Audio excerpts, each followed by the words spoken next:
acceptance as it is today, that there aren't any Marxist communists, but they're all red fascists. Well, of course, now in Russia, they've changed, but this is at the time. Wilhelm Reich told his friends again that the red fascists had become busy.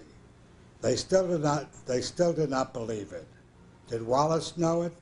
Some thought it was the writing of a frustrated, neurotic crank.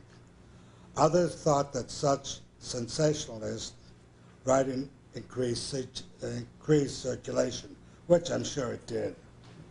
The lawyer of the Wilhelm Reich Institute, when asked whether the author of such an article could be sued for libel, said, if you could sue a person for what he thinks of you, you could do it. But the writer of this article was clever enough to avoid a libel suit. It was the direction of a cowardly, sneaky sniper who did not dare to come out in the open to fight the mass psychology of fascism, which revealed the mechanism also of red fascism. He was sneaky because he was sneaky. The article by Brady called on the state authorities and the American Psychoanalytical Association to stop Reich's work. We need not consider the Psychoanalytical Association, which has no authority in matters of orgone biophysics. The American state, however, which the communists designed to destroy, or red fascists designed to destroy, and to replace by the totalitarian regime, followed the lead given by the snipers, Brady specifically. We don't know as yet what circles picked up this lead and induced the Food and Drug Administration to carry on the slander. One day during the summer of 1947, an officer of the Portland, Maine division of the FDA turned up at Orgonon. A friend of his had read Brady's article and told him it might be worthwhile to look into this matter. He was friendly. We gave him all the information he wanted about the orgone accumulator. However, when he came a second time, now with orders from the New York office, and asked about details concerning Reich's conflict with Freud, he was referred to the literature. Incidentally, this officer had not known the name of Sigmund Freud. We had at first nothing against an investigation by the Food and Drug Administration. On the contrary, we welcomed the fact that now the orgone accumulator would come into the public eye. But why, we asked ourselves, had this administration not paid any attention as long as the facts about the orgone accumulator appeared in the scientific literature? And why did it become interested now as a result of Brady's smear article, which implied pornographic purposes? Accumulators, which she said he rents out to his patients who presumably derive orgasmic potency from it. What a sniper's sentence. We only wish the accumulator could provide such sexual...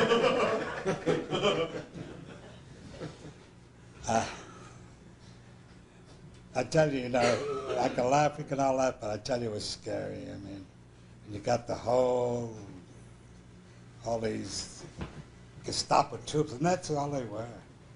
The New York office of the Food and Drug Administration continued the investigation. At first, Wilhelm Reich had to make it clear to the investigating officers that they were not dealing with a vice ring, a sex racket, as Brady's insinuation had made them believe, but with a scientific institute. They asked questions such as these: how many women are there? What do you do with your women? It was not the examiners who were to be blamed for such errors, but the Bradys and her followers. This investigation by the Food and Drug Administration went on for some 5 months at Orgonon, Maine, in Boston, New York, Philadelphia, Chicago, and Berkeley, California. Willem Reich said, had this article and the investigation had come 5 or 6 earlier, the whole work in experimental orgone therapy might well have been smashed up, just as the snipers hoped it would. The work had not yet reached its present maturity. This time the attempt failed. There are many physicians who are working with the orgone accumulator. There are many good results on record. The orgone accumulator and the whole work had become widely known. Nevertheless, he said, there is still the danger of a chain reaction of pestilential actions. It is precisely because of the possibility that such vital important work, important for millions of sick people, could have easily been smashed by one single cowardly Bradley and an ignorant government official who was sorely misled, that this severe warning must go out to all who work in our field. Okay. A condensation of the article was then published in Everybody's Digest, a magazine with millions of readers, prominently displayed on the front cover as the feature article. The potential reader having had his attention called to it by a prominent notice on the front cover of the previous month's issue. As in the New Republic, several prominence was given to 5 single statements made by Reich in his publications, length, 1 sentence each, which were taken out of context so as to be deliberately misleading. Excerpts appeared then in Scandinavian, French, and Swiss papers. A malicious article based on Brady's article in Harper's appeared in a Montreal daily paper. On the other hand, letters were received from physicians who were highly interested in the discovery of the orgone. Okay, now here's some of the way it developed. In May 1947, The Strange Case of Willem Reich, a slanderous article by Mildred Brady was published under the editorship of Henry A. Wallace. At that time, a red fascist stooge. And he was. He was a very nice guy, but he didn't quite understand how they were using him. And later on he did, and he died of a broken heart. Brady has attempted by defamation, distortion, and insinuation to picture Reich as a quack, insinuating that he was not an MD, which he was, that the orgone energy is a figment of his imagination, which it is not, that he claims that the orgone energy accumulator can provide orgastic potency, which he never claimed, and then said a state investigation should be made. In 1947, Howell Susskind publisher brought out Freud, His Life and His Mind by Helen Walker Puner, who was well-known psychoanalyst, in which misinformation about Dr. Reich and his work were obviously lifted from Brady's slander. The publisher corroborated the obvious writing. I am satisfied that her, Mrs. Pruner's, inquiry regarding the article in Harper's was consciously undertaken, and that she would not have incorporated any material in her book which she regarded as slanderous. On August 16, 1947, an editorial by Harrison Smith, president of the Saturday Review of Literature, appeared in this magazine and on the Brady defamation. Smith wrote to a reader, "I had not intended to condemn sight unseen Dr. Reich's work. It appears that I owe Dr. Reich an apology. no correction or apology was ever printed. On December 6, 1947, an article in Collier's magazine condensed 12 wrong statements from Brady slander into 29 lines. William Davenport of Collier wrote to a reader, "The books and pamphlets by Dr. Reich and about him, in my opinion, bear out everything the author said, but he did not cite one single passage by substantiate the bearing out of the 12 false statements." Davenport also wrote that he was having the whole thing investigated, quite independent of this office, which was never followed through. On December 17, 1947, an article appeared in the McGill Daily, Montreal, Canada, took over the Brady slander, stating it as a fact in the most sensational and scurrilous way possible.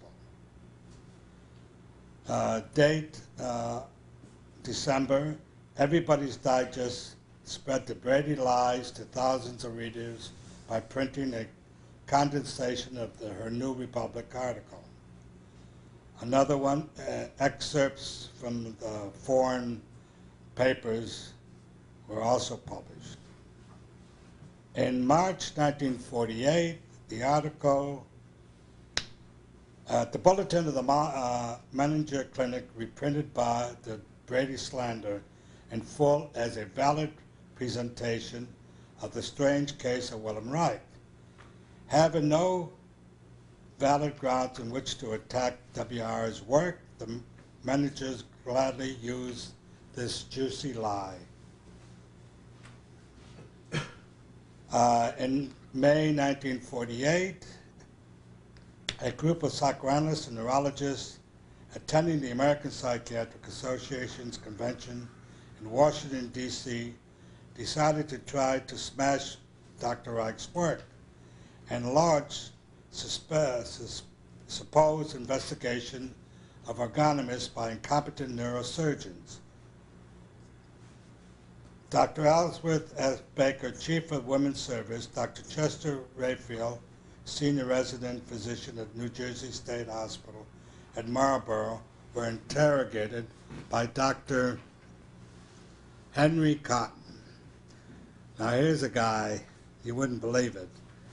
In fact, when I had my residency in psychiatry at the VA, Veterans Administration in New Jersey, he lectured to us. And this is in 48, 49. That was the height of lobotomies too. But Henry Cotton, his solution to treatment of schizophrenia was to cut out about 12 feet of the person's colon. Believe it. He was investigating Dr. Reich as a fraud.